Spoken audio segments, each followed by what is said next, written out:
Yes, students of BTech second year, I am Dr. Rohit Parsai, Associate Professor of Mathematics, Engineering Science Humanity Department. I welcome to you on our today fifth lecture, unit number 5, as the last topic of this unit number 5. After 7 minutes, I will start the session.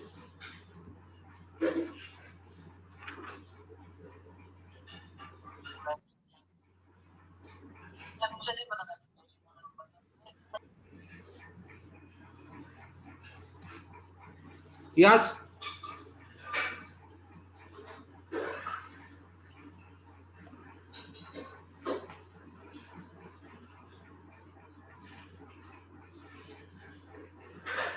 After 8 minutes, I will start the today's session, which is based on the exponential probability distribution. Roll number 14.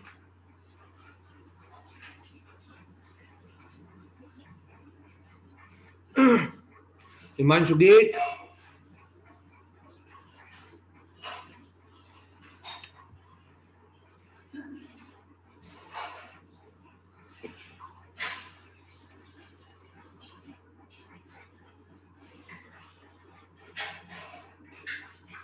Vijay Chauhan, 53. Gaurav Chauhan.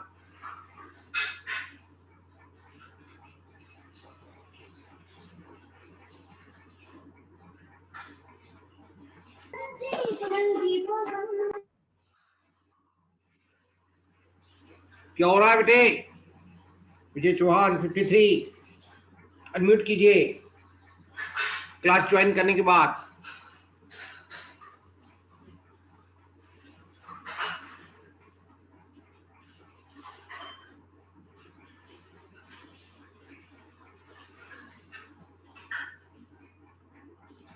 Just 5 minutes remains.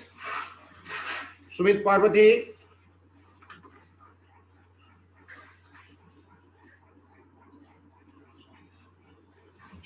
Roll number 15, Gaurav Chauhan. I mark your attendance. Harshita, roll number 20, 26.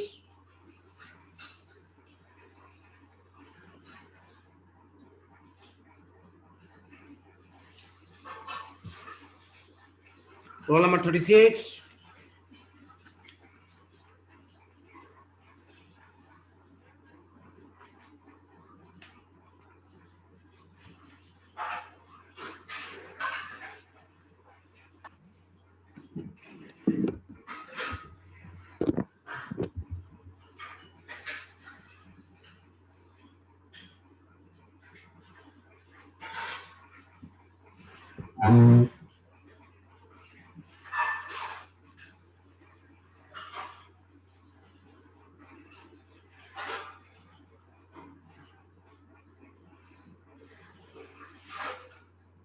Very good morning to all of you once again. I am Dr. Rohit Parsai, Associate Professor of Mathematics, Engineering Science, Humanity Department. I welcome to all of you for today, fifth lecture, unit number 5, roll number 56.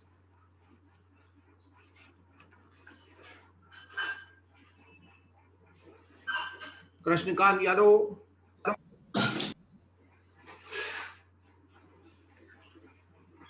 R.T. Jaiswal reporting today.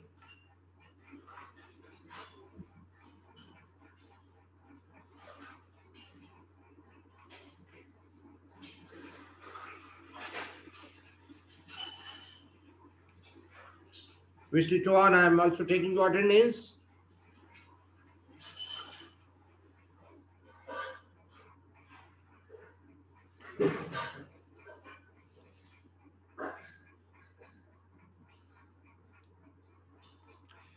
After 4 minutes, I will start the session. Roll number 48.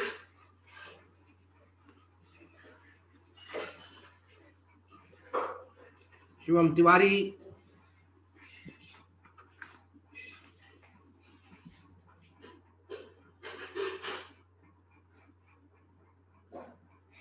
Gaurav Chauhan, I am taking your attendance. R.T. Jaiswal also.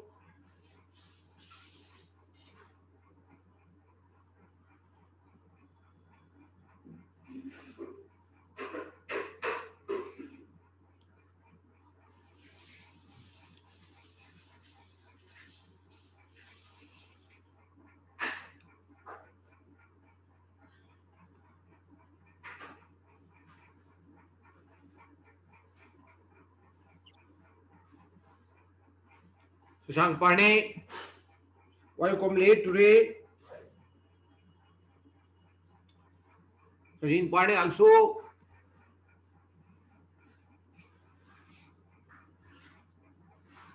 Kishore, 29, night.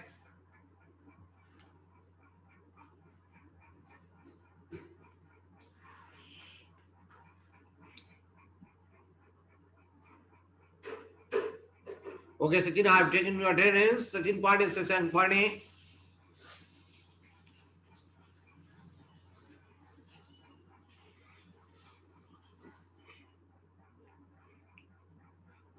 Ajay Lodi, roll number 4.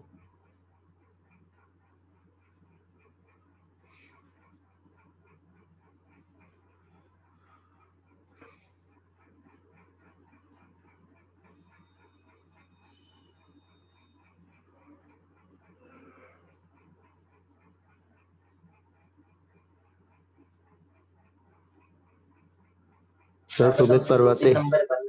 Yes, Sumit, I have taken your attendance at the time of joining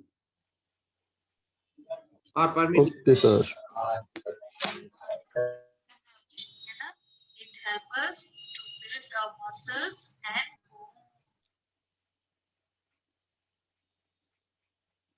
Yes, Gide. Okay, dear. Now I'm going to start.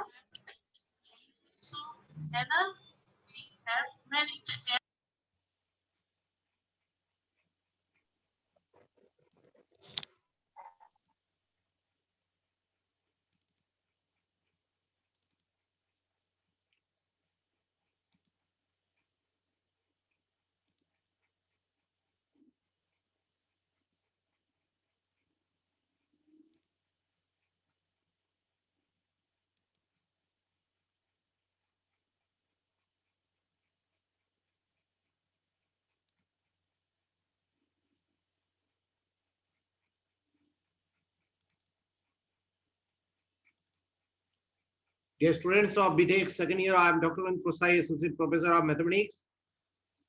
I welcome to you on fifth lecture based on the last topic of this unit as unit number 5. Shortly, it is previously we are discussing about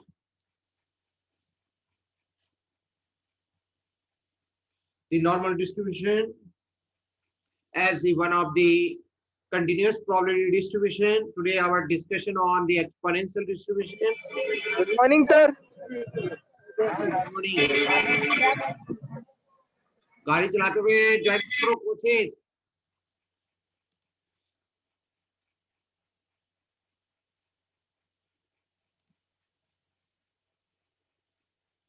which one? Tell me your roll number.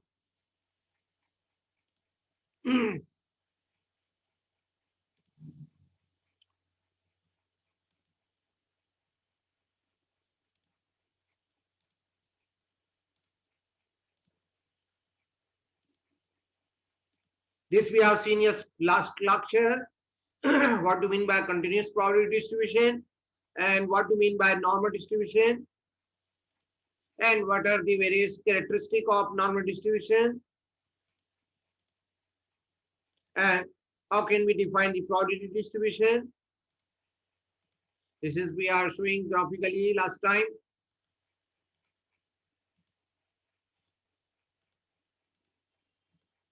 Standardized normal variables. This is the normal standard tables. And we have discussed the problems also.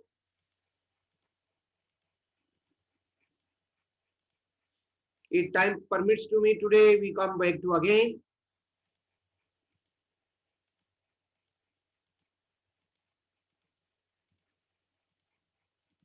We are doing the practice of regular daily routine problems. Govin Katre.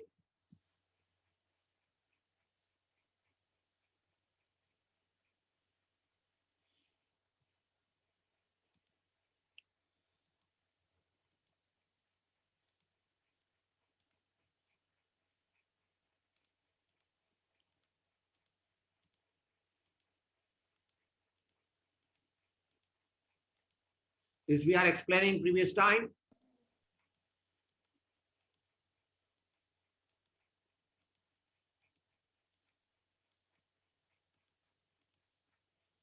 Yes, my dear students.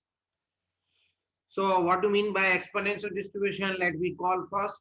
So this is a continuous probability distribution often arises in the consideration of lifetimes or waiting times and is a close relative of the discrete Poisson probability distribution. A random variable x is said to be an exponentially distributed with the parameter lambda equal to greater than 0 if its probability density function is defined by lambda into e to the power minus lambda of x, defined for all x greater than or equal to 0, and it is defined the value of this function is 0 for all negative values as less than 0, because we know that the continuous random variable means the limit from minus infinity to say plus infinity, that is over the complete real lines. So this is the graphical representation of this exponential distribution function as probability density function.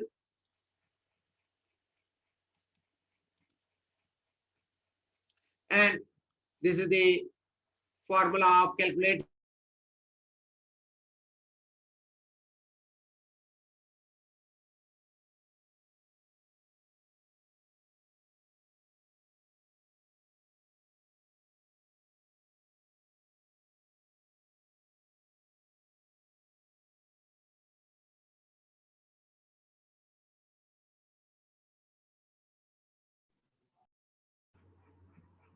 cumulative distribution is defined as f capital F of x equal to p of x less than x minus 3 plus infinity f of t dt. You are having the value of the function for the interval minus infinity to 0, minus infinity से 0 के बीच में value of the function आपकी 0 है और 0 से infinity के लिए value of the function आपके पास जो दे रखी है वो e raise to minus lambda of t है. तो इसमें आपने इसको इंटीग्रेट किया है जिसमें आपको जो वैल्यू मिलेगी वो आएगी minus of e raise to minus lambda t 0 to x. Now substituting this limit, when you substitute upper limit you are giving the values, and when you substitute the lower limit you will get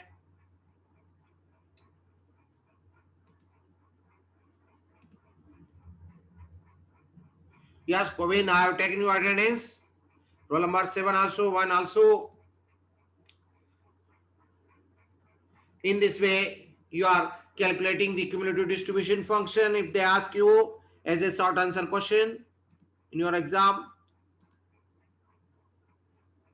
that is the probability for all x greater than or equal to 0 is equal to e raised to minus lambda x for all x greater than or equal to 0 and mu equal to 1 upon lambda, and the standard deviation is the value is mu. Why it is so mu? So this is the explanation and this is the calculation here. For 0 to minus infinity to 0 is value of the function is 0, and for 0 to infinity value of the function is given to you. So this is the reason of calculating this value here. So then you integrate this function by integration by part से use करेंगे, lambda को बाहर रख देंगे और फिर इसके बाद x इंटू e की पावर माइनस लैम्बडा. सेकंड चुआन रोल नंबर 46.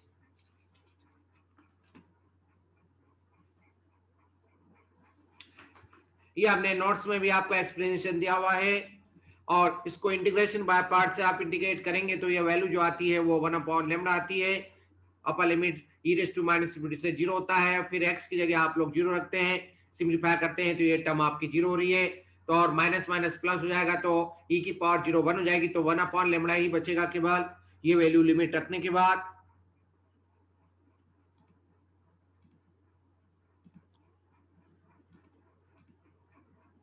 अब आ रहे हैं हम इस पर न्यूमेरिकल एग्जांपल्स पर. These are the fundamental example जो हमने पहले बताया था, फंडामेंटल थ्योरेटिकल क्वेश्चंस. अब हम इस पर न्यूमेरिकल क्वेश्चन आ रहे हैं जो हमारे डे टू डे लाइफ में काम आते हैं, यूज होता है इस डिस्ट्रीब्यूशन का. उसमें से आपके सामने ये पहला एग्जांपल इनकम टैक्स का है. The income tax x of a man has an exponential distribution with if it's the probability density function is given by, आपको एफ ऑफ एक्स की वैल्यू दी होगी हमेशा, और that is probability density function की value जो आपको define होगी। यहाँ पर जो वैल्यू दे रखी है वो for greater than equal to 0 half of the positive real line के लिए वैल्यू ये है, और नेगेटिव रियल लाइन के लिए वैल्यू ऑफ द फंक्शन आपकी 0 है। इसका मतलब ये हमारे प्रोबेबिलिटी डेंसिटी फंक्शन जो एक्सपोनेंशियल केस में डिफाइन होता है उसको ये मैच करता है, मैच हो रहा है। इसलिए कहने का मतलब ये परफेक्टली एक्सपोनेंशियल डिस्ट्रीब्यूशन के लिए फिजिबल है। ऐसे भी आपका एग्जामिनर इसी फॉर्म में डिफाइन करेगा।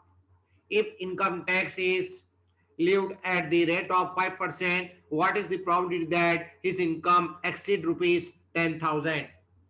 इस तरह का आपके सामने यदि कोई क्वेश्चन है तो ये जो क्वेश्चन है आप लोग और किसी भी प्रोबेबिलिटी डिस्ट्रीब्यूशन से सॉल्व नहीं कर सकते हैं। इस तरह के क्वेश्चन का जो आंसर है वो केवल एक्सपोनेंशियल प्रोबेबिलिटी डिस्ट्रीब्यूशन से दिया जा सकता है। सो हम सॉल्व कर रहे हैं, आपके सामने बता रहे हैं सॉल्व करके। If the income exceed rupees 10,000 then income tax will be income tax equal to 1,000 into 5/100, that is percentage form में दिया है तो इसको हमने विदाउट परसेंटेज में कन्वर्ट कर दिया है।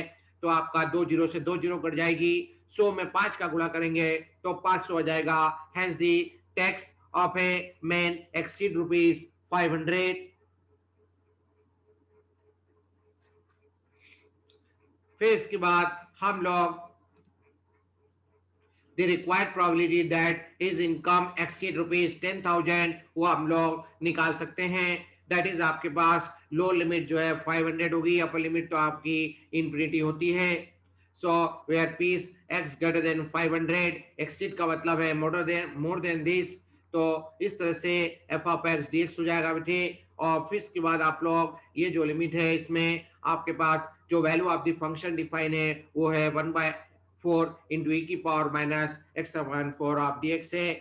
अब आपका ये जो क्वेश्चन है सिंपल इंटीग्रेशन का है, प्रोबेबिलिटी का क्वेश्चन खत्म हो गया। इसमें जो एडवांस प्रोबेबिलिटी का रोल है वो केवल यहाँ तक ही है। अब इसके बाद ये सिंपल मैथमेटिकल कैलकुलेशन है, इवैल्यूएशन है, करेंगे आप सभी लोग इसका इंटीग्रेशन। एक्सपोनेंशियल फंक्शन का इंटीग्रेशन होता है e की power x upon divide by the coefficient of the variable. आपका कोएफिशिएंट ऑफ एक्सपोनेंशियल की पावर में है आपका -1/4, तो -1/4 से आप लोग इसके इंटीग्रेशन को डिवाइड करेंगे और फिर लिमिट रखेंगे 500 से इंफिनिटी, और 1/4 इसमें कांस्टेंट मल्टीपल है जिसको आप लोग इस समेशन के इस इंटीग्रेशन के साइन के बाहर ले लेंगे, और इसमें लिमिट रखने की कोई जरूरत नहीं क्योंकि इनटू में है, कांस्टेंट को बाहर रख सकते हैं आप लोग। फिर इसके बाद हमने upper limit minus lower limit का कैलकुलेशन किया है। ये आपका नीचे वाला सिंप्लीफाई हो गए गौरव पांडे, ये -1/4 है, जब इसको तुम सॉल्व करेंगे तो हो जाएगा -4/1। तो 4 से आपका 4 से 4 कट जाएगा बेटे, आपका माइनस साइन आपका बाहर आ जाएगा, और जब आप अपर लिमिट रखेंगे तो e की पावर माइनस इनफिनिटी की वैल्यू 0 होती है। माइनस साइन तो आपका लिमिट का होता ही है इंटीग्रेशन करते समय, डेफिनेट इंटीग्रल को जो आप लोग सॉल्व करते हैं minus sign as it is आ रहा है, और e की पावर में आ जाएगा आपका 500/4 से डिवाइड करेंगे तो आएगा 125, तो e की पावर -125। तो इसमें माइनस साइन का आप अंदर मल्टीप्लाई करेंगे तो गौरव आपके पास जो वैल्यू आएगी वो e की पावर -1/2 25 हो जाएगी, जिसको आप लोग पावर को प्लस में कर सकते हैं 1/e की पावर 125, जिसकी वैल्यू आप लोग कैलकुलेटर से साइंटिफिक कैलकुलेटर से निकालेंगे तो ये जो वैल्यू आती है। अजय इतना लेट क्यों हुए बेटे? अजय इतना लेट क्यों हुए, कहाँ थे? सो 1/5 इंटू 166 इंटू 10 की पावर -55, जिसको आप लोग पावर्स को ऊपर ले जाएंगे और माइनस को प्लस करेंगे और यहाँ पर 1/this करके सिंप्लीफाई करेंगे तो आएगा 1.935 इंटू 10⁵54 हो जाएगा, क्योंकि हमने 10 का इसमें गुणा कर दिया है। इस तरह से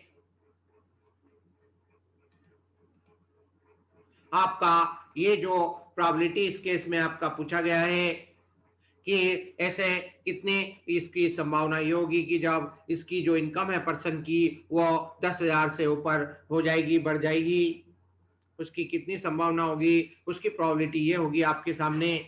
अब हम और लाइव एग्जांपल्स आपके सामने करके सॉल्व करके बता रहे हैं। अगला एग्जांपल आ रहा है, suppose that the life of a mobile batteries is exponentially distributed with parameter lambda equal to 0.001 days. What is the probability that a battery will last more than 1200 days? Calculate कीजिए, simplify कीजिए। So we have the probability distribution function of an exponential distribution with parameter lambda greater than or equal to 0. Here it is given that the value of lambda is 0.001. Therefore, the required probability that a battery will last more than 1200 days. Photo लेते जाइए, screenshot लेते जाइए, जो book में note कर रहे हैं book में नोट करते जाइए।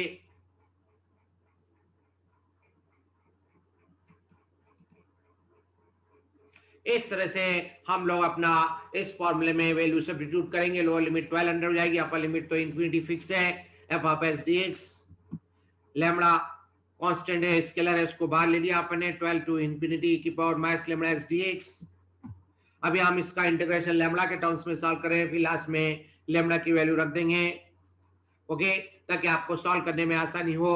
तो एक्सपोनेंशियल फंक्शन का अजय क्या इंटीग्रेशन होता है, e की पावर x का इंटीग्रेशन क्या होता है, e की power x divide by coefficient of the variable. तो यहाँ पर एक्सपोनेंशियल की पावर में x का जो कोएफिशिएंट है वो माइनस लैम्बडा है, तो माइनस लैम्बडा से आप यहाँ पर डिवाइड करेंगे और लिमिट आपकी है 1200 टू इंफिनिटी। इस तरह से स्टेप बाय स्टेप करके आप कैलकुलेशन करेंगे और फिर इसके बाद अपर लिमिट रखेंगे तो ई की ये लैम्बडा से लैम्बडा कट जाएगा, आपका माइनस साइन बाहर आ जाएगा, माइनस साइन कांस्टेंट मल्टीपल है इसलिए उसको बाहर ले लिया इस लिमिट के। और फिर इसके बाद पहले अपर लिमिट रखा तो ई की पावर माइनस इंफिनिटी होती है 0, तो ये 0 रख दिया और यहाँ पर आपने e की power minus 12 into lambda minus 1200 into lambda, that is to be a lower limit here. Minus minus आपका प्लस हो गया तो e की पावर में आ गया माइनस 1200 इंटू, अब आप जाके लास्ट में लैम्बडा की वैल्यू रख दीजिए। लैम्बडा की वैल्यू श्रेयांश कितनी थी, 0.001। इस तरह से आप जिसको और इसमें सिंप्लीफाई करेंगे तो e की पावर माइनस आप 1.2 आ जाएगी, जो कि आपके बैलेंस में होगी। e की पावर माइनस 1.2 की वैल्यू क्या होती है, माइनस में नहीं आ रही वैल्यू निकालते तो इसको प्लस कर लो, नीचे ले जाओ, फिर 1 अपॉन e की पावर 1.2 कर दो, तो e की पावर में 1.2 की वैल्यू निकाल के उसमें 1 को उस वैल्यू से डिवाइड कर दीजिए। तो ये जो वैल्यू आ रही है अप्रोक्सीमेटली जो ये वैल्यू जो अप्रोच करेगी वो 0.301 अप्रोच करेगी। तो ऐसे प्रोबेबिलिटी केस में हमारी जो संभावना होगी वो 0.301 होगी। ओके, विष्णु चौहान, श्रेयांश, यस गीते, किसी को भी प्रॉब्लम सॉल्व करने में, मैंने अभी आपके सामने 2 एग्जांपल सॉल्व किए हैं, फिर मैं अगले फेज की तरफ आगे बढ़ूंगा।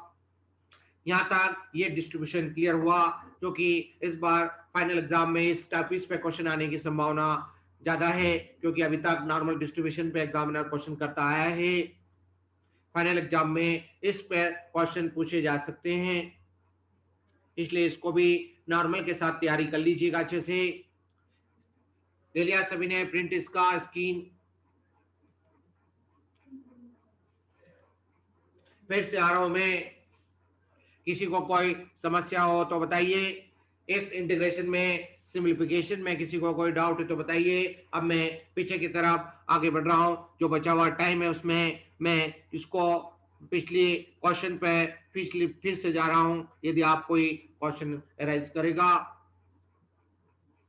बोलिए डियर स्टूडेंट्स, अभी 15 मिनट का टाइम और बचा है सेशन में। किसी को इस टॉपिक को लेके, इस क्वेश्चन के कैलकुलेशन को लेके कोई समस्या है तो पूछ लीजिए। ये था हमारा क्वेश्चन, और जिसको हमने आपके सामने इस तरह से सॉल्व करके बताया है।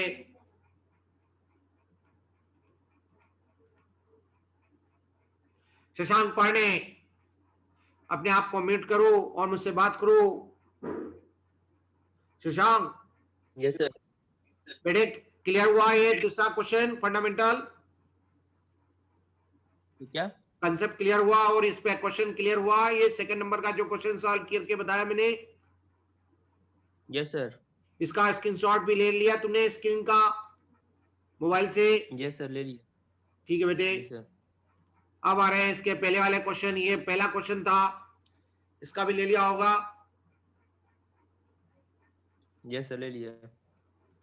फिर इसके पहले का ये भी ले लीजिए।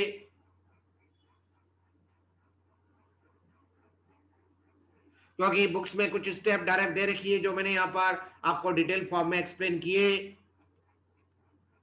ये सब हमारे लाइफ के एग्जाम्पल्स हैं जो आप आने वाले समय में जब भी इस तरह की समस्या होगी, फेस होगी, तो आप उसको सॉल्व कर सकेंगे।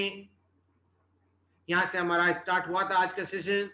ये पहला स्लाइड हमने शेयर किया था, जिन्होंने नहीं लिया वो स्क्रीनशॉट ले लीजिए। अब हम जो कल की बात थी हमारी बीच में अधूरी रह गई थी, उसको हम फिर से कंप्लीट करते हैं।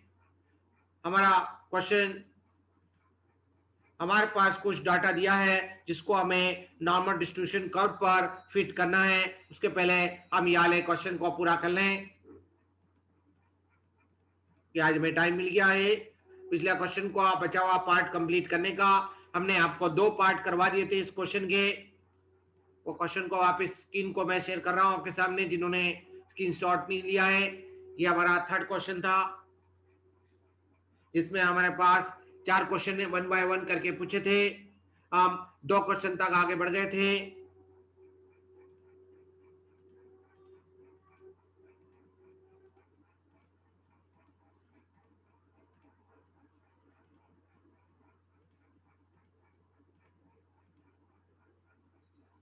ये हमारा थर्ड क्वेश्चन का हम लोग आंसर देने जा रहे हैं। x की वैल्यू 8 है, तो z का जो स्टैंडर्ड नॉर्मल वेरिएबल होता है वो उसकी वैल्यू होती है x minus mu upon sigma. आपके पास x की वैल्यू 8 दे रखी है, तो 8 minus 14 upon 2.5 equal to minus of 2.4।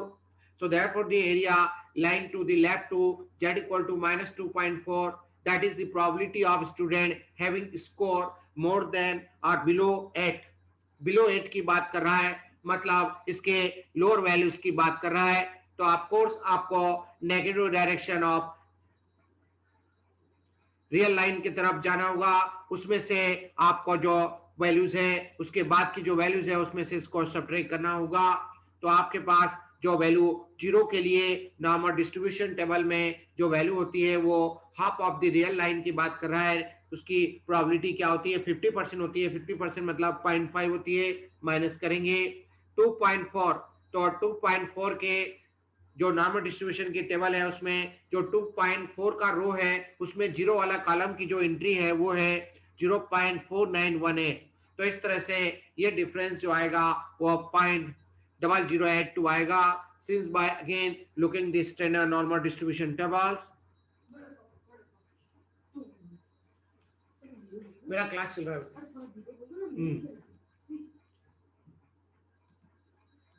Hence the required number of students score below 8 is, इसको आप लोग इससे मल्टीप्लाई कर देंगे, 1000 से मल्टीप्लाई कर देंगे तो आपको ये फिगर 8 मिल जाएगा। ऐसे 8 बच्चे होंगे जिनका स्कोर जो है 8 से बिलो होगा। फिर हमारा फोर्थ पार्ट आ रहा था, उसमें था x इक्वल टू 15.5। तो पहले हमारे पास चूंकि 2 वैल्यू है, एक को x1 दूसरे को x2, तो x के लिए जो पहले जो z की वैल्यू आ रही है उसको अपन z1 से z1 से डिनोट कर रहे हैं। x minus mu upon sigma equal to 15.5 minus 14 upon 2.5 equal to 0.4।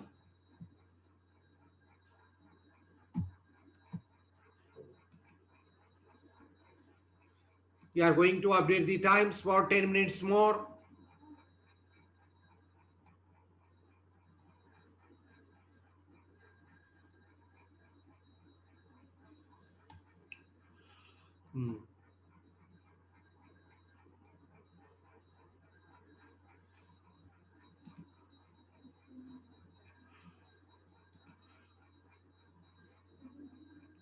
Why you come late, Pooja?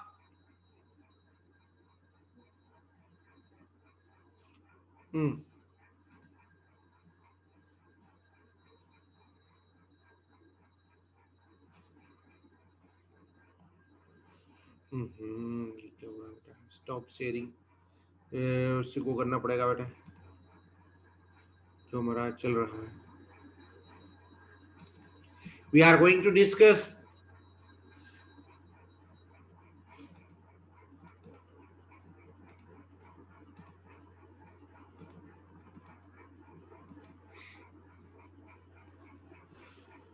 therefore the area lying between Z1 equal to 0.6 and Z2 equal to 1, that is the probability of students having a score between 15.5 and 16.5 is equal to probability 0.6 and 1.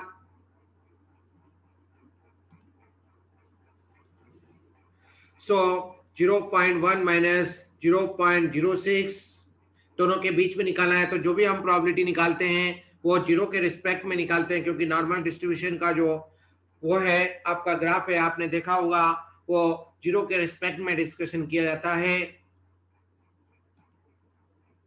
तो 1 का आप लोग जो table देखेंगे 0 से 1 में 1.0 का आपको देखना है. तो 1 की रो में जीरो वाले कॉलम की जो एंट्री है वो है 0.3413. इसमें से माइनस करेंगे 0.6 के रो में आपको जीरो कॉलम की एंट्री देखना है, तो वो है 0.2257. इस तरह से इनका डिफरेंस लेने पर ये जो वैल्यू आ रही है 0.1156. Again by looking the normal distribution tables as the required number of students score between this range. Saskatchewan 46.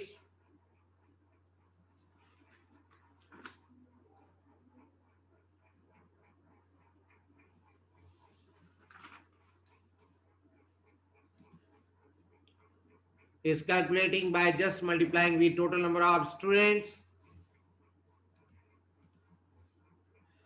The number of students are 116.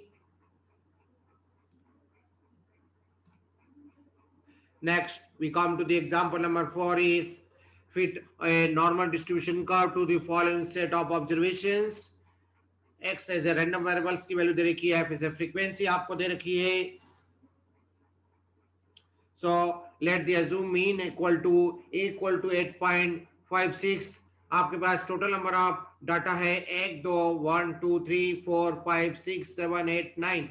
तो आपको मालूम है यदि 9 नंबर ऑफ वैल्यू जो है ऑड नंबर में है तो मिड पॉइंट की जो वैल्यू है x की वो आसानी से लिए जा सकती है. अज्यूम मीन जिसको अपन बोलते हैं, इसलिए हमने 8.56 लिया है. यदि इवन नंबर ऑफ वैल्यूज है तो आप अड़ोसी पड़ोसी की कोई भी एक वैल्यू ले सकते हैं. आप यदि इवन नंबर में होता तो आप 5.6 ले सकते थे, आप 5.55 ले सकते हैं. यहाँ पर इवन ऑड नंबर में है तो सेंटर वैल्यू हमने सिलेक्ट कर ली और फिर इसके बाद फ्रीक्वेंसी डिस्ट्रीब्यूशन टेबल हमने बना ली. पहला कॉलम x का होता है रैंडम वेरिएबल्स का, दूसरा फ्रीक्वेंसी का कॉलम होता है. फिर इसके बाद अज्यूम मीन की हेल्प से हम डिफरेंस निकालेंगे, x से इसका डिविएशन करेंगे सभी वैल्यू को. ये आपके सामने बेसिक फार्मूला होता है. x मतलब 8.60 में से जो आपने अज्यूम किया है मीन, उसको अपन इसमें घटाएंगे तो आपके सामने ये डिफरेंस आएगा. फिर इसके बाद इसको फ्रीक्वेंसी से मल्टीप्लाई करेंगे और ये आपके सामने इसका टोटल भी रिक्वायर्ड होगा, टोटल फ्रीक्वेंसी भी आपको रिक्वायर्ड होगी. टोटल 42 फ्रीक्वेंसी है और फिर इसके बाद f इंटू डी स्क्वायर मतलब डी स्क्वायर की वैल्यू इसका स्क्वायर करके फ्रीक्वेंसी से मल्टीप्लाई करके ये वैल्यू भी हमको रिक्वायर्ड होती है. तो इसके लिए भी हमने एक कॉलम ऐड किया है लास्ट में और फिर इस पूरे कॉलम का समेशन लिया है. फिर इसके बाद इन वैल्यू को अपन हमारे स्टैंडर्ड फॉर्मूले में रखेंगे.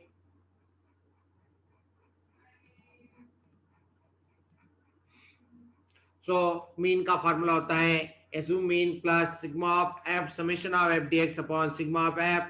8.56 प्लस ये वैल्यू आपने रखी तो आपके सामने 8.56 to 62 वैल्यू आई और स्टैंडर्ड डेविएशन भी रिक्वायर्ड होगा, तभी आप प्रोबेबिलिटी नॉर्मल डिस्ट्रीब्यूशन का आप लोग फंक्शन डिफाइन कर सकते हैं। सिग्मा का फॉर्मूला होता है, स्टैंडर्ड डेविएशन का फॉर्मूला होता है summation of F T square upon sigma of F minus summation of F D upon summation of F का होल स्क्वायर।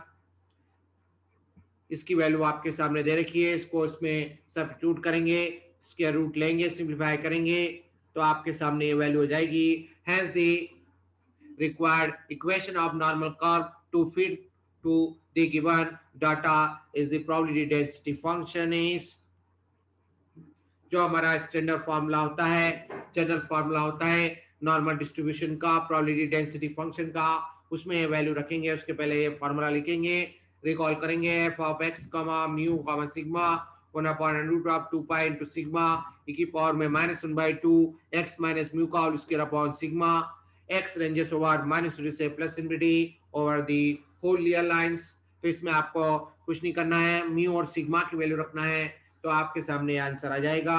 तो कभी कभी क्वेश्चन प्रोबेबिलिटी ना पूछे तो आपसे प्रोबेबिलिटी डेंसिटी फंक्शन को डिफाइन करना भी बोल सकता है। तो ऐसे केस में आपके पास इस तरह का डाटा दिया जा सकता है जिसमें आपको स्टैंडर्ड नॉर्मल डिस्ट्रीब्यूशन टेबल की कोई जरूरत नहीं होती है। ऐसे क्वेश्चन में स्टैंडर्ड नॉर्मल डिस्ट्रीब्यूशन की कोई जरूरत नहीं पड़ेगी। ठीक है, एम आई राइट?